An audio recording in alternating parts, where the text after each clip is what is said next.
आंदोलन खत्म कर दिया, हमने संघर्ष खत्म कर दिया, जिससे हम आदमी को आज आदमी खड़ा करके बना सके हैं। ये जो बहनें आज आपके सामने इतनी अच्छी अच्छी साड़ियां पहनी हैं 2000 रुपए की, जिनके हाथों में बहुत बड़े सोने और चांदी के गहने हैं, ये जो हमारे साथ बैठे हुए लोग हैं, जरा कल्पना करिए जब इनका बचपना था तब कैसी स्थिति थी। बाबा साहब अम्बेडकर के नाम की एक स्मूर्ति या माला लेके जपते रहे, जैसे राम राम राम राम, राधे राधे राधे राधे, जय जय भीम जय जय भीम जय जय भीम। क्षमा करिएगा, इससे उद्धार नहीं होने वाला। कितना भी जय जय भीम आप गाते रहो, कहते रहो, जब तक बाबा साहब अम्बेडकर को आत्मसात नहीं करेंगे, बाबा साहब अम्बेडकर के बताए मार्ग पर नहीं चलेंगे, संघर्ष को जब तक नहीं प्रतिबद्धता से पालन करेंगे, आप कभी भी आगे नहीं बढ़ सकते। इसलिए संघर्ष आवश्यक है।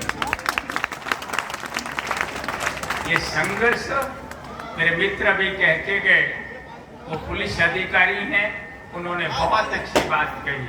बच्चों, बढ़ते रहो, शिक्षित बनो और एक धारणा बन के अंदर रखो। हम भूखे रहेंगे लेकिन अपनी माँ से कहेंगे मुझे किताब दो और बस्ता दो, मैं वहां जाऊं। बाबा साहब अम्बेडकर का जो 3 शब्द है, शिक्षित, संघर्ष और संगठन, खूब रटते हैं हम लोग, बहुत रट रहे हैं। आज मैं देखता हूँ दुनिया की बड़ी बड़ी, भारत के बहुत बड़े बड़े ऊंचे पदों पर हम सब लोग यहाँ पर बैठे हुए हैं। यहाँ भी बहुत से लोग हैं, और ऐसे होने के बावजूद ये किसके कारण हुआ है? ये बाबा साहब अम्बेडकर और उसके पहले जिन महापुरुषों ने संघर्ष किया है, अपने जीवन का बलिदान किया है, उन माओ और बहनों ने जिन्होंने अपने तन को बेच बेच करके, तन को ऐसे नहीं बेचा है, मजदूरी कर करके 3 पाव की मजदूरी की है। यही वो गांव है जहां 3 पाव की मजदूरी थी, और महाशय भिखूलाल जी ने 1924 के अंदर 4 चीजों की बंदी का ऐलान किया था। वो आंदोलन हुआ था, 3 पाव की हमें मंजूरी नहीं है, हमें ज्यादा मजदूरी चाहिए, ये घृणित कार्य बंद करना होगा, रात का बसना बंद करना होगा। ये तमाम चीजें जो 4 बंदियां थी, उस आंदोलन को चलाया। तो वो यहाँ अमाओ एक गांव है, वहां से प्रारंभ हुआ। मुंशी प्रेमचंद जी की ससुराल के लोग वहां बसे हुए हैं, उनके यहाँ बेगार की प्रथा थी, उसको पहले बंद किया गया। और दूसरा ये गांव था भौतर, जहां बंद किया गया था। ये क्रांतिकारी गांव है, ये क्रांतिकारी गांव है, अमाओ क्रांतिकारी गांव है। सुरजा करके नाम थे, चौधरी सुरजू करके, सामने से मैंने उनको देखा है। ये चमकता हुआ चेहरा, इतनी लंबी पर्सनालिटी, उन्होंने महाशय जी के साथ उनकी बातें मानी और वहां पे बेगार बंदी का आंदोलन छेड़ दिया। अपने पुरखों के इतिहास को याद करना चाहिए, अपने गांव के डेवलपमेंट के इतिहास को याद करना चाहिए। यहाँ भी कई लोग थे, यहाँ पे चौधरी मन्ना भगत जी थे, चौधरी नन्ना थे, और दीनदयाल जी, और एक और थे। मैं कई लोगों के नाम जानता हूं जिन्हें मैंने अपने आप को देखा है। आपको याद करना चाहिए।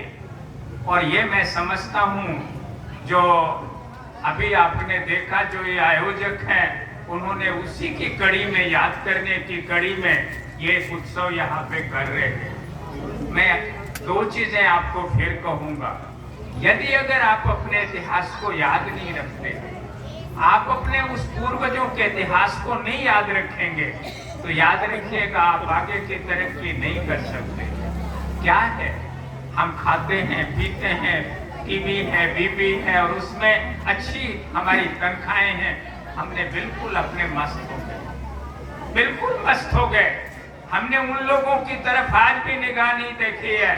जरा गांव में जाके देखिए, ये पढ़े लिखे लोग हमारे मित्र हैं। 18 मार्च 1956 को बाबा साहब अम्बेडकर ने, इसीलिए उनके आंसू गिर गए आगरे में, और वो रो पड़े, और क्या कहा, इन पढ़े लिखे लोगों ने मुझे धोखा दिया है।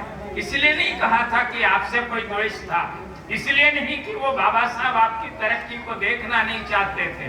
बाबा साहब चाहते थे कि ये नौजवान जो निकलेंगे अपनी तरक्की के साथ साथ अपने गांव खेड़े में, अपने बगल के पड़ोस के उन पसमानदा लोगों को आगे उठाएंगे, और अगर नहीं उठा रहे हैं इसीलिए बाबा साहब रोए। आज हम क्या हैं आप देख रहे हैं। मैं थोड़ा सा एक छोटा सा पिक्चर आपके सामने रखूंगा। भारत के हमारे पार्लियामेंट में कितने लोग हैं बोलिए? मैं अपने बहू जी से कह रहा हूं, गायक जी से, लगभग 100-125 शेड्यूल कास्ट के लोग हैं। मैं सिर्फ शेड्यूल कास्ट की बात करता हूं जो रिजर्व कॉन्स्टिट्यूंसी पे जीत के जा रहे हैं। उनके हर एक मेंबर ऑफ पार्लियामेंट का डिग्री कॉलेज है, इंजीनियरिंग कॉलेज है, टेक्नोलॉजी का है, मेडिकल है, सारा कुछ है। लेकिन कभी आपने देखा कि उन मेडिकल कॉलेज में या अन्य के मेडिकल कॉलेज में आपको कहीं आपको कुछ दिखता है, अंतर दिखता है? प्राइमरी के स्कूल का मैं एक उदाहरण देता हूँ। प्राइमरी स्कूल में जहाँ 4-4, 5-5 विद्यालय, जहाँ 4-4, 5-5 हमारे टीचर्स है, अध्यापक है, वहाँ की पढ़ाई और बगल के स्कूल में कॉन्वेंट की पढ़ाई। वो मास्टर साहब जो हमको पढ़ा रहे हैं, जो आपके बेटे को पढ़ा रहे हैं प्राइमरी स्कूल में, उसका बेटा कॉन्वेंट में पढ़ रहा है और अपने बेटे को वो प्राइमरी स्कूल में नहीं पढ़ा रहा है। क्यों? कारण क्या है?